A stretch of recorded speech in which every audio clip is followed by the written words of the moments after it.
All right, I'm gonna record this one because I think it might be fun. Okay, so the Real Estate Olympics round one is a really simple one. Like Jake said, this is just to get you used to the process. Go. First one to get it, type done in the chat. Or if you unmute yourself, I think you could shout done. I'm done. Yeah? Yeah. Anybody else? Jake, do I play along? Right there. Yeah, you're welcome to, unless it's going to cover up our slide like that. Oh, I gotta minimize. I'm done. Did it cover up the slide though? No, I pulled up somewhere else. Done. Oh, wait, I did it on my laptop. I gotta do it on the. Okay, so we're just supposed to open up a Word document? Yep, this is just to get you used to the game. Okay, done. Okay. And because the next challenge, you'll need this. Oh, You don't need a Word document in the next challenge. Yeah, you need somewhere to type your answers. I guess you could handwrite it, but then we have to prove you did it. Okay. Type them in the chat.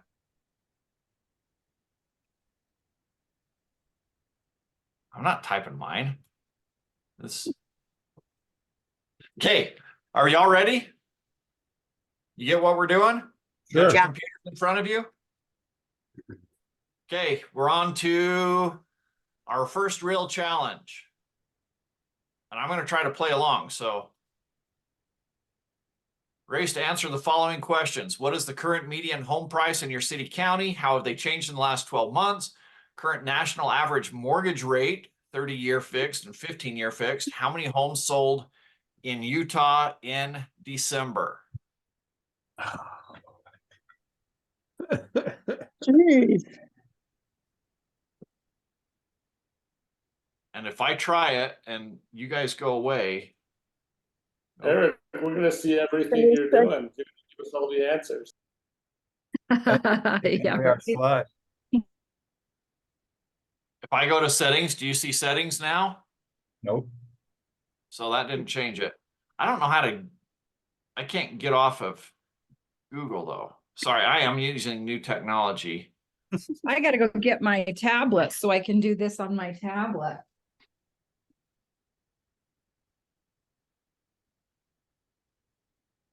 Tell me if I'm doing things that change the screen. Yes. I am. Okay, so I'll leave that up there. Eric, Yeah. try using the screen where all of our faces are. That one is not being broadcast to everyone. Yeah, you can open a browser window and then just drag it over to the TV. That's the problem. I can't. When I click on the Google icon, that's the one that is projecting this. Because you did Google Docs. Or Word. Either one works. Oh. No. With your presentation here. Yeah. So when I click on that, I can't open other Google windows. Is anybody getting this information? Yeah. I'm going to have to sit out because I can't figure out the technology without shutting it off for you guys. You guys can all see the quiz still, right? Mm-hmm. Maybe if I do other applications, I could try to do it on Edge, except for it doesn't have any of my screensavers. Okay, somebody tell us, is anybody completely stuck? You don't even know where to look?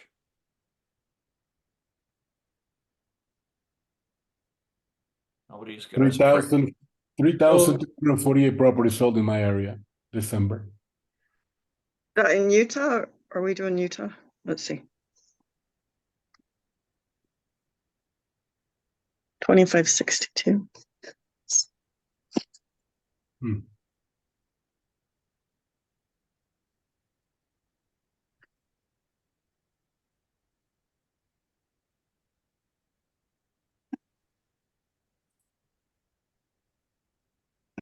$3,515 sold properties in Weber County.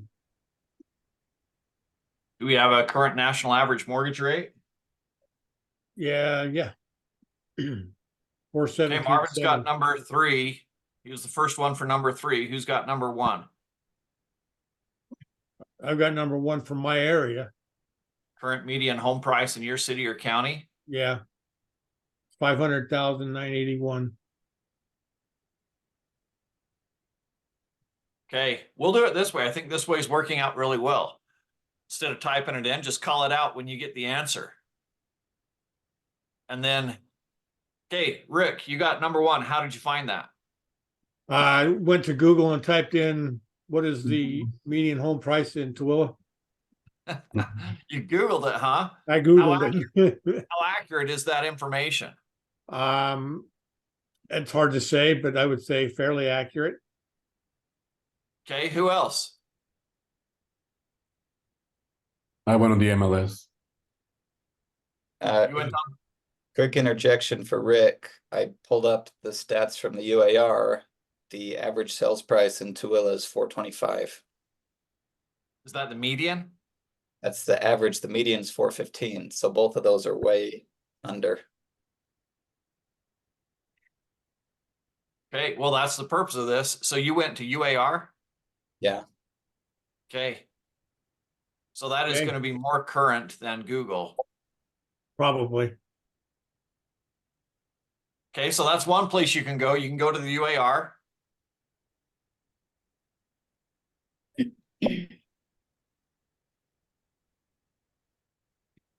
Okay, who got the current national average mortgage rate?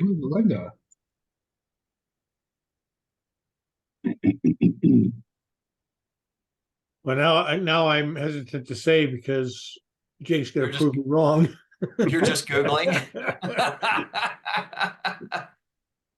Okay, remember, Yeah, we I have access to better resources than our clients do. Okay. Yes, we do. Our clients can Google, but that information is all supplied somewhere and it's not necessarily valid. So, if you were pricing your home based off Google, you would be incorrect in Utah because it is not, first of all, it's not public record. We're a non-disclosure state. But we do have access to a lot of tools that are only available to professionals. So yeah, Do you don't use just your go. favorite lender's tool? I mean, I have a lender that has, but that's not national. That's just sort of a, USDA, FHA, whatever. So, yeah, I'm ready. I have big ears. Where do you find the national average? I'm gonna Alan, say is six there a point. difference between a national average and a local interest rate? No, there's not, but there's a No. difference between a national average and an individual lender's interest rate. Right? Thanks, So Alan. yeah, so national average as of January 25th is 6.69%. I was gonna guess 6.67 or 6.7-ish, There but you that go. was just gonna be a guess. The crazy thing on that is that so Freddie and Fannie put that data out, but they always put out the data that they publish. It's actually lagging data. So it's loans that were locked previously, and it's always data showing the interest rate with whatever the average closing costs were in the previous period. And so it's not really the best data to be like, what a race today, but it'll give you kind of a trend. Alan, what are you seeing for the 15-year? I want to see if I'm looking at the same numbers as you. I'm looking at the Fed's version. So Okay, where all did you go to get those rates? That's the learning thing here is if you guys There we want go. to get this information, where do you go to get it? Are you So going the to Freddie place that Mac? no, I'm going to to answer your question, Jake, 5.96. Where I go is the St. Louis Federal Reserve. And I'll type looking the right on the Elevate homepage, and I've got those exact same numbers. perfect. That's Okay, a lot that's easier. what I was gonna say, Jake, There. is there's your easiest shortcut is the Elevate homepage. Oh, So this is a fun learning exercise. Y'all go to Elevate and check it out right there on the homepage. Elevate home. Yep, today's rates right there. That's cool, huh? Yep. Okay, so there's today's rates. How do we get how many homes sold in Utah in December? The current median home price, those are UAR numbers. So you can go to the UAR website, or most of you should have received, since they typically email those out. But I noticed that a lot of agents will, as soon as those numbers come out, I see a flood of posts with some of this information. So either I get an email from my local board with those numbers. And if you don't get the email, then you could just put a recurring reminder to check, and it doesn't come at, usually it came like a week ago, I think, when those numbers came out. So it's not a first of the month type of thing, and those numbers are always delayed by about 45 days. So it's around the 15th of a month and a half later that you'll get the numbers for December. So what was that, Jake? I was just gonna say they post them on the UAR website about a week before they actually get sent out by the boards. So if you go to utahrealtors.com, you can just click on their market statistics tab, and you can pull up all the data, usually between the 10th and the 13th. Just if you need it sooner than when they send out the email, you're just not waiting on them that way. So how is this information valuable to you guys? How can you use this information to help you in your business? You can be current and relevant with your information. Okay, current and relevant. What Great else can you do with clients. this? Share it What else? on social media. Yeah, you can share it on social media, right? What else can you do with it? Do you have buyers that are sitting on the market? Do you have people that are scared watching the news? They don't know what's going on. They're hearing doom and gloom from the news because that's what sells. You have buyers that you just have kind of waiting for prices to come down again. You can use this as an excuse to reach out personally to all of those people and say, hey, I wanted to give you an update. Here's the rates today. Looks like they've come down a little bit since last month, right? We're seeing this kind of a trend. So Hey, I have a quick question again. Yeah. Where did you say we can go to get the market statistics emails sent to us? I get the emails from the board. I don't know where you go to get them emailed to you, but you can just go to the UAR website.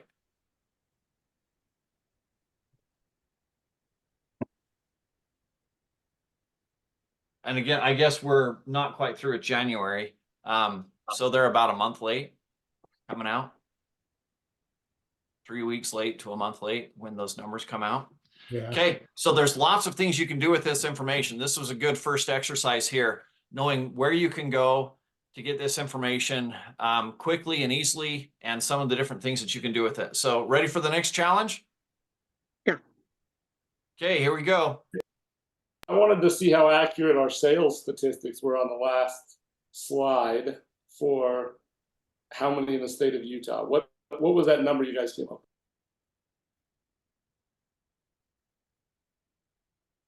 I got What are you talking about? 2738. What was that? For what? How many homes sold in Utah in December? Yeah, what did you get? I was 2738 was what I saw. Okay, and I've just been pulling up both the Flex MLS and Utah Real Estate to see where we cross over, because you've got about 2562 just on Utah Real Estate. That doesn't include Park City or the Flex. So looking at Flex now, it tells me I have 331. So Jake, what was the UAR number? 2738 for December. And Don, you just got muted, by the way. Yeah, it's possible that, some of the crossover from Flex and, and the Utah Real Estate, but I was just curious. I just pulled it on two of the different MLSs to see, and I had the 331 on Flex plus, the 2562. So if you, And there's give you- 2893, but half of those could be on both MLSs and be changed. So that number's pretty accurate. That's awesome. Yeah, so go off the UAR for those numbers. Mhm. That'll give you more accurate. Kimber, you typed in 2562. Did you go off the MLS? Yeah, off the MLS, but I didn't take into consideration the other MLS, you know. Yeah. Yeah. So the UAR is your best source for these answers to the local market quiz. And you can just go right to the UAR website. They have some great resources there for you. So knowing What is that, the UAR? I'm sorry. I'm like, I feel. the Utah Association of Realtors. Okay, okay. Oh, gotcha. You are gonna make me remember my login and password though, Eric. That's a little cruel. Well, this will be a good exercise for you. It will Everybody indeed. should have their login and password to the UAR website. There are some great resources there for you. So anyways, Eric, for some reason, I've been struggling with getting into Equity Elevate. so Is there a if you're, secret? no, well, maybe a I'll few text you month or so separate. ago, they changed it from Equity Elevate III.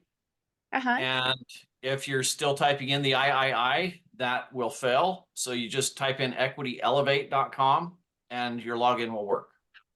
Okay. And if not, I can reset your password, Katie. Thank you. But for most people, it's that III difference there. So, okay. All right, let's move on to number 2. Some of you already saw it. Clients asking for recommendations for the following services. Provide at least 2 options for each service, include name and contact info. This one, I don't have to Google. So, open. Who's got it? Ah, crap. I can't see my screen. I have them all, but do you want me to type it in or just say it? No, if you got them, I've got them too. Yeah, we got them. Okay, how do you got them? Marvin, how do you know these? In my head. You I use know them. their name and contact info in your head? Pretty much, yeah. I mean, I use them all the time. I use Real Advantage Title, Robin Moran. I use US Title. I use GT Title. I mean, I don't have their phone numbers memorized, but Hey, I do 4352074040. Casey Weiss Hey. Northern Title. KCW. What about address? Do you have their address in your phone? I have everything Course. on my phone. Yes. Okay, Yeah. why is phone number and address important for a title company in particular? Positive earnest money form. Closings. Deposit of earnest money form. You've got to have that you put the phone number and address in there. So make sure that when you're collecting those business cards at your next board event, that you take time to actually pull out your phone, put the details in there so that when you're writing an offer and you don't have those business cards on you, you can pull out your phone and pull up that information and fill out the purchase contract fully and completely. So that's good. That's important. Any other shortcuts you guys use to have this information at hand? I have an Excel spreadsheet. I went old school on this. I've got an Excel spreadsheet and I've got my top 2 in each of these different categories. And I actually track if they participate in my office or not, because I get marketed by a ton of them. I want the ones that are going to support my office. So I track what they do. I track if they're supporting me. I track if they're doing a good job, so that if they don't do a good job, then the next time somebody comes with a card or a pen or a notebook or a calendar or whatever, I say, you know what? I've actually struggled with one of my partners lately. I'll give you a shot. And I can try them out. So what else? What are some of the other tricks you guys do to have some of your favorite people at hand? I send myself an email with, let's say, the title company. I just copy and paste their entire contact information. Then I email myself that info and I create a folder with that information. I call it whatever title company contact info. Oh, cool. I got Great different folders with it. That's good.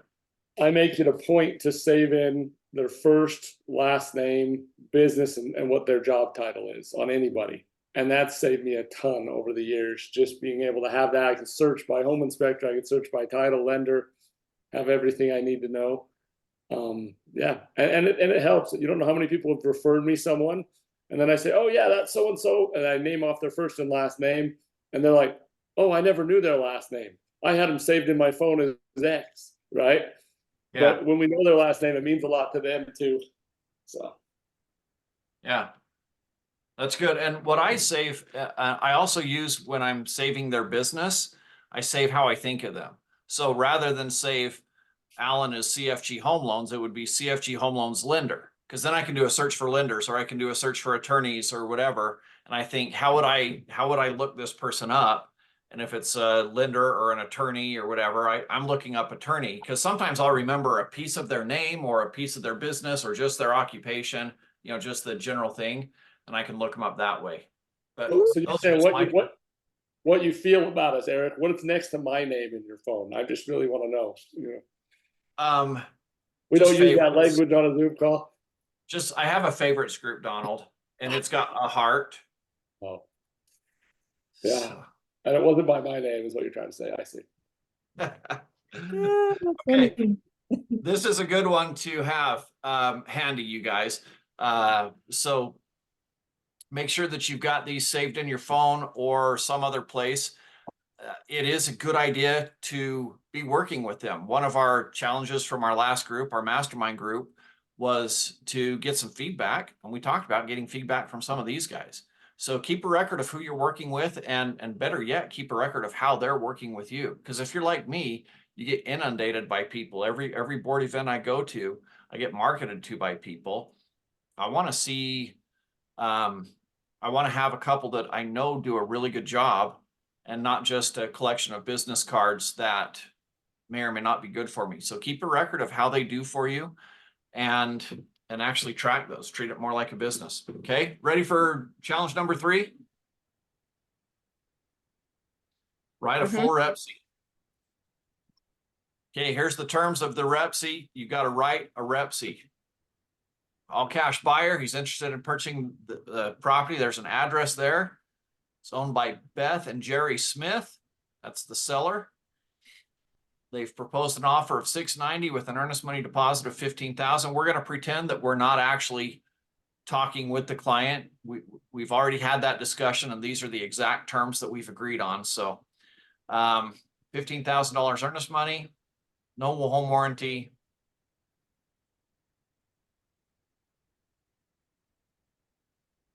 I know I left a lot of stuff out there. There's a lot of questions that could be asked, but you kind of Yeah, got I need to know their listing agent.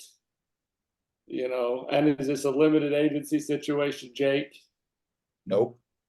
But we're just going to leave the listing agent blank for now. So is it for sale by owner then? Nope. John Smith. John Smith is John the Smith. listing agent. John Smith is my old client. Sold him about 15 homes over the course of my career. All right. Does everybody know the trick for? Let me see if I can do a new share. That might work. No, it doesn't. It just takes me back to Google. So what are we supposed to do with this information? What was the challenge? Who is this buyer? Write a full real estate purchase contract. No, that's right. Oh, we're supposed to write up a contract? Yeah. So if I stop sharing that, let me see. Man, Oh, this isn't I a can't. trick question, just asking us if Mr. Sanchez or whatever is legitimate buyer, or if we're gonna fall into the trap of bogus buyer buying somebody's real property. No, this isn't a test like that. We've had a conversation with Rick. We've sat down with them. This is what he wants to do. We're just writing up the offer. Okay, what are some shortcuts? What are some tips and tricks from the pros? How do we fill this information out quickly? Auto-populate the forms. Okay, do y'all see the auto-populate form? Have y'all used that in the top right on the MLS? Yeah, type in his information one time and then let it auto populate the others. I'm not seeing that Right, in right. the MLS. Are you under forms? Yeah, So you have Once- to have the RIPC opened, Rick.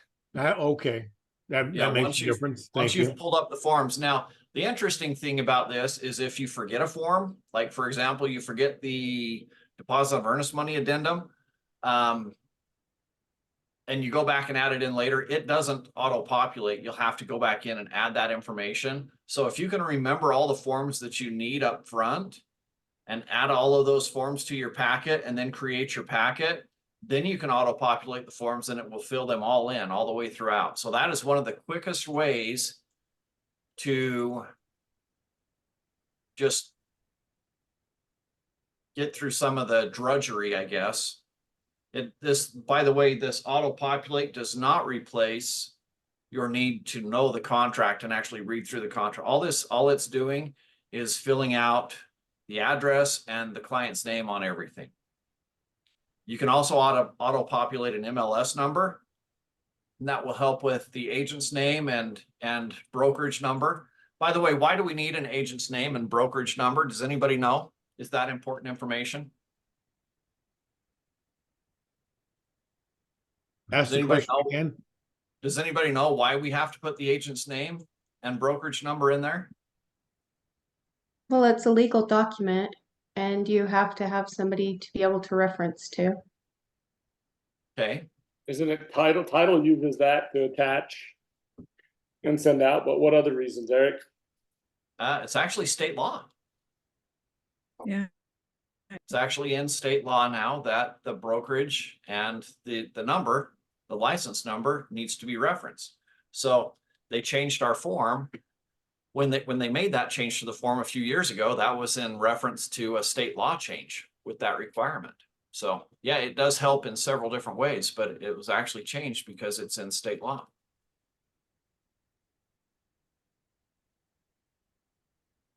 So any other tricks for you guys in filling that stuff out? Well, don't you, I haven't done one for a while, but don't you still have it like in a group for us? Like the packet is like the buyer's packet, and so all those documents should be in there.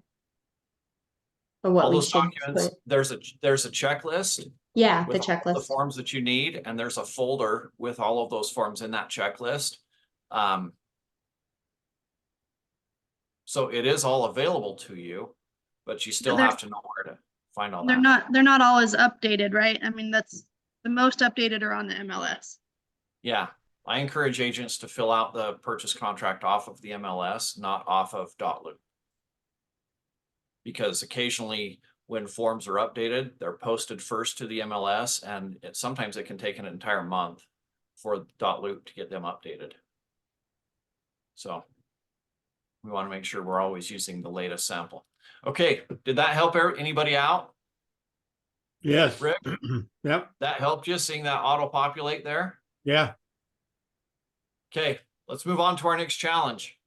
Ready? Exclusive right to sell.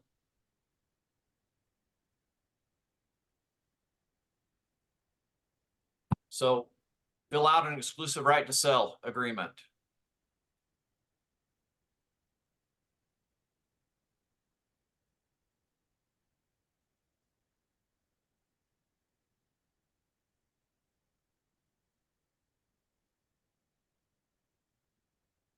Tell me when you've got one done. This one is a quick one.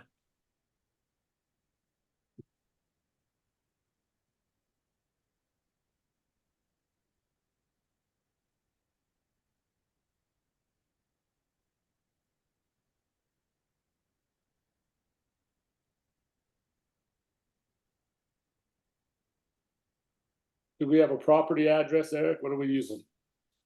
The same house that he just bought. So if you did the RIPC, you've got it in there. 1242 Main Street, Ogden. And do you want us to include the listing input form? I'm done with the exclusive right to sell. You're done? Yep. Is it prepped for signatures? Yeah, pretty much. All I need, I would add the listing input form for something like this. So That was quick, Donald. got it in front of What, me. how'd you do it so quick? What tips do you have? I just plugged it in. I just typed it in. There's no real trick to that one. You have a single form. So Does everybody know what Alt-I and Alt-S does? depends if you're on a Mac or a PC, Eric. What? Depends if you're on a Mac or a PC. But what were you going to teach them? I don't remember the Mac controls. Jake probably knows it. When you're in dot loop and you do Alt S or Alt I in dot loop, it's the shortcut for initials or signatures. So I did not know that. So you click the part where you click the top left corner of where you want it to start. So if you're doing initials, click the top left corner down where the initial section is and do Alt I. See that, Donald? Are you doing it? I've never done that, buddy, and ever in dot loop. So that's awesome. This is in dot loop. This is in dot loop, and Alt Okay. S does the same thing for signatures. So that's a little shortcut that can help you go a little bit faster with your stuff. And I'm playing around with it for Mac real quick. Let me see what I can come up with. Option on Mac, Don. That's what I was thinking. Same I and So S. what you told us, you said Alt I and Alt S, and that's for using a regular computer, not a Mac. Jake says we can do it with the option Word. on Mac though too. Oh, option I and option S, right? I'm Yeah. going to play with it right now because I want to see this. So. Yeah, so you can do I for initials, S for signature, T for a text box, or C for a checkbox. That's cool. And then the other nice thing, a lot of these where you've got multiple buyers or sellers and multiple pages, if you put two initial boxes at the bottom, assign them to the two buyers, then you can highlight both of them, hit Control Shift C or Command Shift C, and then Control Shift V, and you can copy the two initial boxes and already have them assigned to the right people. So you can just copy paste all the way down every page and have the whole thing ready for signatures in 30 seconds. That's pretty fantastic. That's why Jake's our transaction coordinator for the office. Jake, did you say that you could copy both of them and paste them both at the same time? Because I know how to copy and paste one, but you can do both, huh? Yep, so you can click and drag, so it'll make like the selection box. Okay, perfect. So yeah, This you is can awesome. copy multiple fields. So the and so the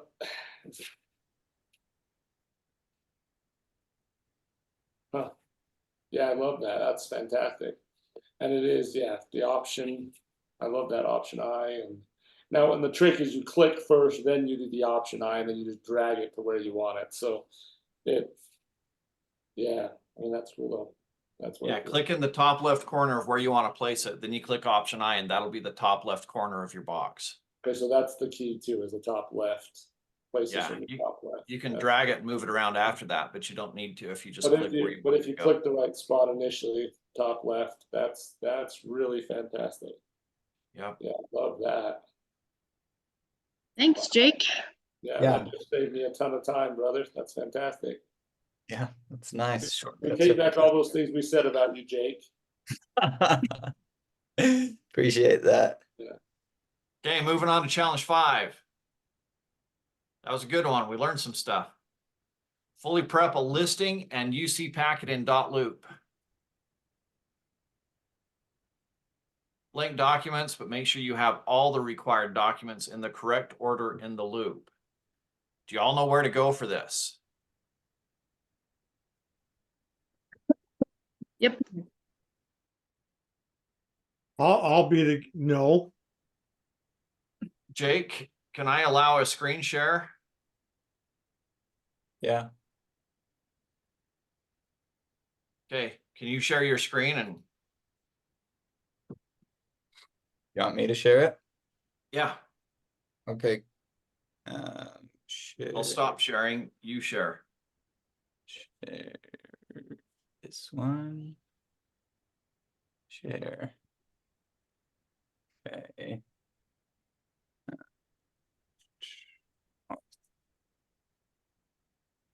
you guys seeing my dot loop? Yes. Mhm. Okay, sorry, I've got too many monitors.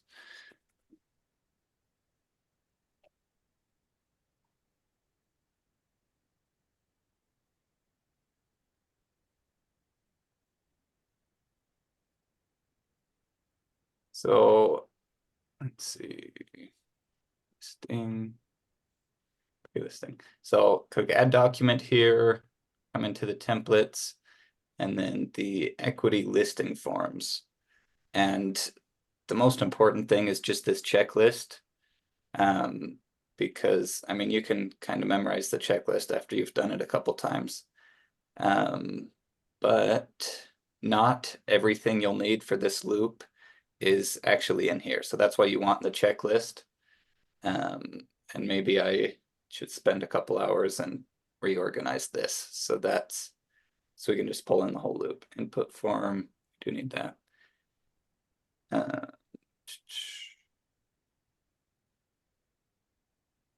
Okay, so this checklist has everything you need, and it can also autofill if you've got a client put in. So it tells you how to name the loop, tells you everything you need, and in the order it needs to be in for our corporate review team. So anything that's highlighted in blue is going to be something you need on every single transaction. Anything that's in black, you may or may not need. So you're not always going to have an addendum to the ERS, or it's not always going to be a short sale, but anything in blue, you'll need every single time and in this order. So like this commission disbursement, that is not going to be in the listing folder. That's in a separate commission disbursement folder if you go into the templates. Same with this wire fraud disclosure. I think that's in like equity master folder. So that's why you need to make sure you've got this checklist, because we don't have all of this just in that template on dot loop. But maybe Eric, if you're okay with that, I can tweak that today and get this more organized so that you could just pull in just that whole list of docs. That would be great. Okay. How do I stop sharing?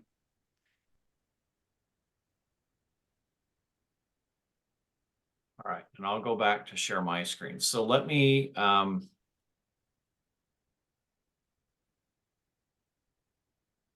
see. I think it's that one. You see the Challenge 6 database now? Yeah.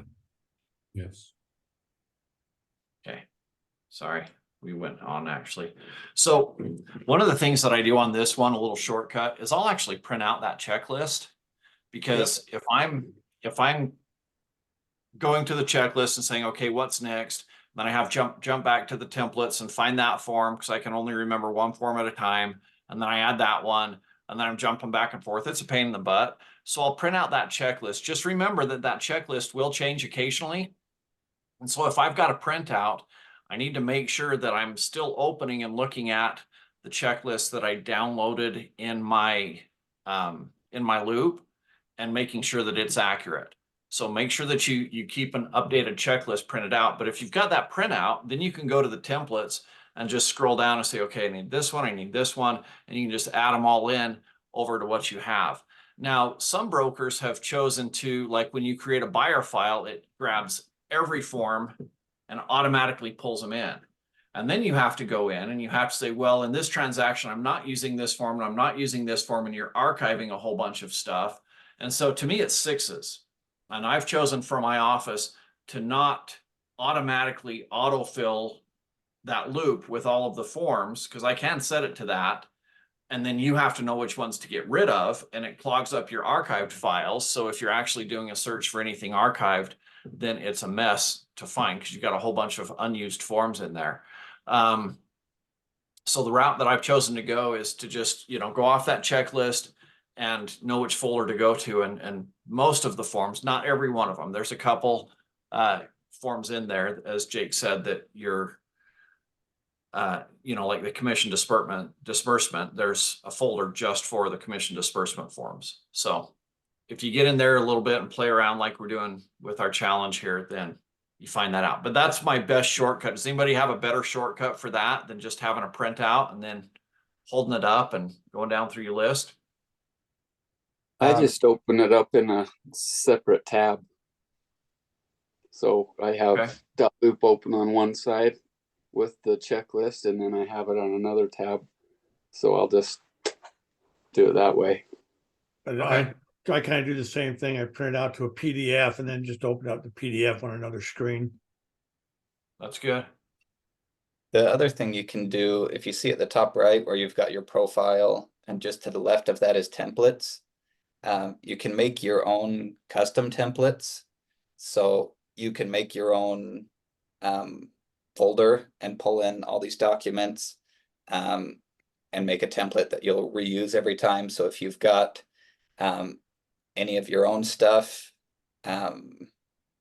or even you could partially pre-fill some of the docs so that every time you start a new loop, it has all of your info in there.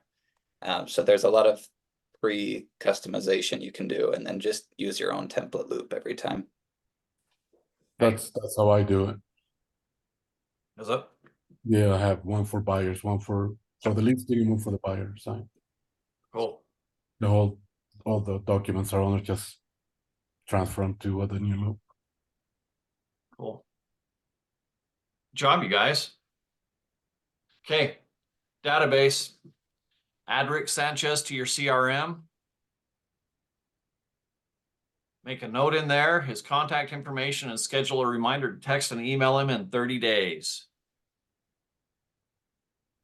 Who in here does not have an active CRM? CRM stands for Contact Relationship Management.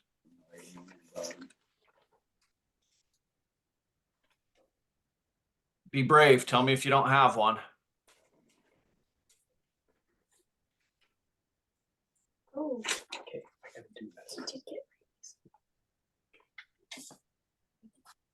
Hey, Eric, I do Yeah. want to make sure my stuff is updated back on KV Core now that I'm doing real estate again. You want to make sure that what? That I'm updated, like that I can still log into KV Core. It's been a long time. So if more than 2 months have passed since you've logged in, they usually cut off the service for you. So you'll want to check it. So log in and check it and see if it's still there. It is an expensive program. Will it have removed all my contacts? Will it have removed everything out of my database too? I don't know. Okay, I'll double check on that. Thank you. Okay. All right. So Terry, I don't know if that was you that typed in. If you don't have a CRM program, we provide a couple of them for free. The Pro Agent Websites is one of them. So if you're not super active in real estate, then Pro Agent Websites is the one. As Don mentioned with KV Core, that program is a very expensive program for us. So if you're not actively using it, meaning, and for us, we've defined active as logging in at least every, I can't remember if it was 30 or 60 days, but quite frankly, if you're using it, it should be probably on a daily basis. But if you haven't used it in 30 or 60 days, then we shut off that program, because there's no sense for us paying for a software that's $600 a month for somebody that's not utilizing it. Pro Agent Websites costs like, I don't know, 20 or 40 bucks a month. It's much less expensive than KV Core is. So we provide both of them for free to our agents. You can utilize either one of them. KV Core is extremely robust. Pro Agent Websites is very simplistic in comparison, but they are both a CRM that's tied to your website. Okay, so they both provide you a website which can generate leads, and those leads will go directly into your CRM. So in that way, they're valuable. However, some of you, I think Kimber mentioned earlier, she used Buffini. Buffini makes a very good CRM program, and it quite often goes on sale. Typically, it's $40 a month, but I see it go on sale all the time for $20 a month. So if you want your own software, I've used Top Producer for a long time. They have a really good software. So make sure that you know how to use your software, and make sure you know how to use those features of scheduling a reminder to text or email. Because if you call somebody and you have a conversation with them, especially when you get working with 3 or 4 clients at the same time, it is very difficult to remember all the details of what you need to do. So if you've got software and you're logging in and you said, okay, I had a conversation with Rick today and I need to follow up with him in 30 days. He says that, you know, he's not ready to do it yet, but starting March, he wants to go out home shopping. So I'm going to follow up with him in 30 days and we'll start shopping in March, right? I want to make sure that I don't forget to call Rick once March comes around. Okay. Everybody know how to use that? Any questions? Who got Rick loaded into their CRM already? I All got right. Rick loaded into your CRM. Sorry. Perfect. Done. Okay. Any questions on that one? Jake, is that the end? Yep, I think. I'm clicking and it's not going any further. Yeah, you told me that 6 would take an hour, and here we are. In an hour. Jake also intended us for us to show the contracts and verify that we were accurate, but that's okay, you know. Well, Eric's I'm using new Genesis, software and I can't even figure out how to share my own stuff. So as a broker, Eric's afraid to look at our contracts today. That would be, you know, kind of embarrassing. I look at That's enough something I do. contracts that I I do know appreciate better it. than to share that in public and do public humiliation with anybody. So if anybody does want me to look over your contracts because you have questions on them, you're welcome to share them with me or give me a call, of course. And if you haven't yet, our last deep dive that we did on the purchase contract was real fun. So hopefully have you all subscribed to my YouTube channel? Yes? Yeah. Donald, have you subscribed? Elite Agent Training. Go to YouTube, type in Elite Agent Training. I'm typing it in now and deciding if I want to be friends with you. You know, it depends on the content here, Eric. You know, you don't have to be my friend. Elite Agent Training. Yep. All one word. I see it. Okay, I'll subscribe to you. That's probably the first thing I've ever subscribed to on YouTube, Eric. Congratulations. You know. This will be good. We only add good stuff in there, but if you go in there, I've got several different playlists for you. You can scroll down a little bit and see those playlists. Some of them are daily tips. Those tend to be very quick, 5-10 minute videos where agents, you know, I keep seeing the same questions popping up, or an update on that Sitzer Burnett trial that keeps coming up. So daily tips are simple little things. I've got the deep dives one, which is where we go way down all the rabbit holes with contracts. And it's a very good one, especially for inexperienced agents, but even my agents with over 10 years experience, I don't think have ever come out of one of those deep dive trainings and said, I didn't learn anything new.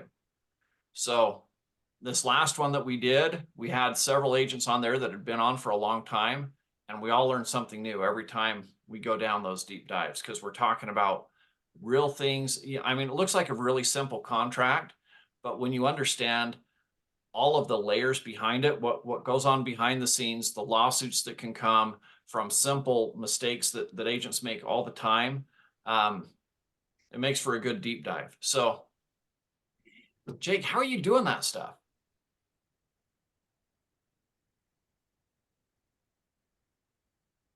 What did you click to do that? So I just found this out the other day. It's not a Zoom thing, it's a Mac thing. So the MacBook camera is always watching for hand gestures, and then it throws stuff in the background. This is supposed to do a rainstorm, but it's not seeing my double thumbs down. Wonder if mine will do it.